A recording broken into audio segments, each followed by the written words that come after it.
Bonjour à toutes et à tous, c'est Magic Focus, j'espère que vous allez bien. Ravi de vous retrouver dans cette nouvelle vidéo dans laquelle nous allons parler du troisième parc de Disneyland Paris, ou plutôt de ce qui aurait pu être le troisième parc de Disneyland Paris, à savoir Westcott.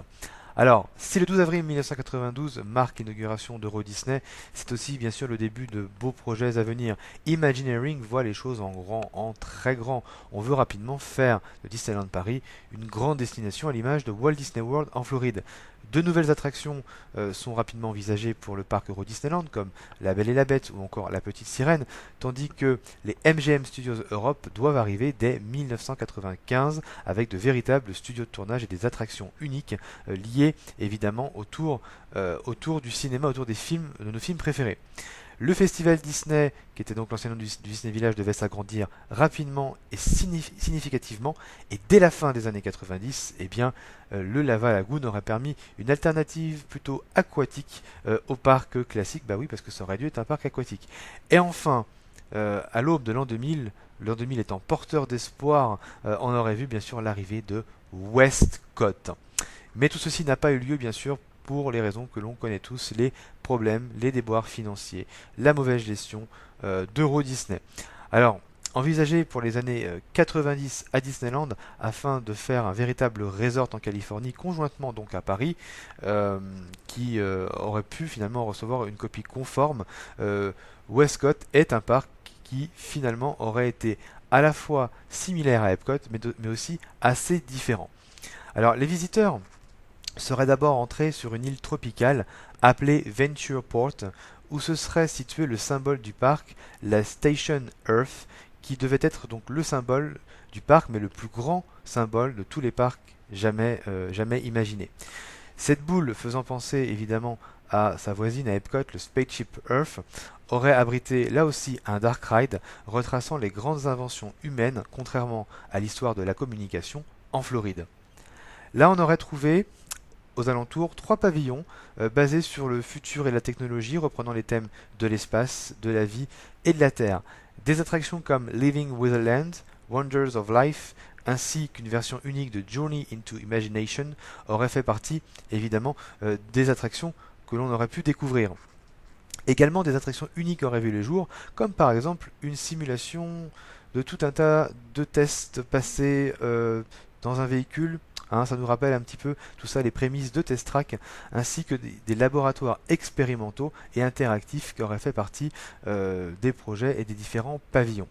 Alors à l'image d'Epcot, il y aurait eu bien sûr un World Showcase, mais celui-ci aurait été en fait relativement différent sur des régions d'Asie, d'Afrique, d'Europe ou encore des États-Unis.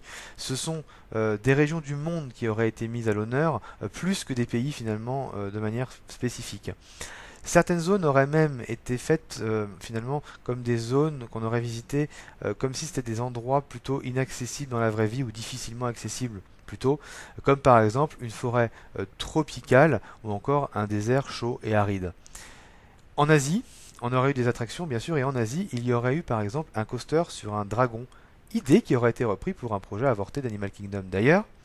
On aurait eu en Europe un bateau qui aurait raconté les moments forts de l'histoire d'Europe, une attraction de type bouée en Afrique par exemple, ou encore un dark ride sur les États-Unis, etc., etc. Dans certaines régions, certaines villes auraient été recréées, comme par exemple la ville de Toronto, Tokyo, New York, Marrakech ou encore Londres.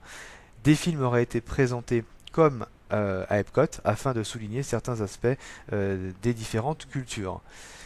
Mais voilà, comme je vous disais, avec les problèmes financiers d'Euro Disney, ce parc n'aura jamais vu le jour ni en Californie ni à Paris.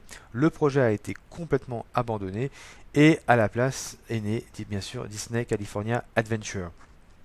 Alors, proposé au tout début pour Tokyo Disney Resort, ce projet aura été rejeté aussi par la Oriental Land Company qui voudra privilégier un thème unique. On aurait pu avoir donc ce troisième parc aujourd'hui et finalement qu'est-ce qu'il en serait de ce parc aujourd'hui? Qu'est-ce qu'aurait donné ce troisième parc aujourd'hui? Alors sûrement beaucoup de fil à retordre, je pense, sachant que la majorité des attractions en lien avec Epcot ont disparu ou sont complètement dépassées. Dépassées, je pense, c'est sûrement ce qui aurait résonné aujourd'hui, à l'aube de 2020, il aurait fallu repenser, remplacer, mettre des attractions purement Disney, parce que c'est ce qui se passe à Epcot, c'est ce qui se serait passé aussi pour Westcott. Et ce parc aurait fait sûrement l'objet de critiques, de controverses, hein, d'incompréhension entre puristes qui auraient voulu garder l'esprit éducatif de départ et ceux qui auraient aimé le changement et qui se seraient plus identifiés à ce parc avec plus de Disney, mais ça n'aurait pas forcément été facile de mettre purement du Disney dans ce parc. Donc c'est un parc qui aujourd'hui aurait été assurément en crise d'identité et n'aurait pas forcément été un si bon ajout que ça sur notre resort à mon sens. Donc voilà ce que je voulais vous dire par rapport à ce fameux Westcott. Donc j'ai repris bien sûr le projet de Californie, mais comme on devait avoir une version assez proche, je me suis dit que finalement on pouvait faire le lien. Peut-être un troisième parc un jour à Disneyland Paris, c'est prévu, mais pas bien sûr pour tout de suite, hein. Il va falloir développer les parcs existants ainsi que le complexe de manière générale. Mais voilà ce qu'aurait pu être ce troisième parc à Disneyland Paris. J'espère que cette vidéo vous a plu, que vous aurez comme d'habitude appris des choses. En tout cas, c'est le but. Merci beaucoup d'avoir regardé. On se retrouve dans une prochaine vidéo. Salut, salut.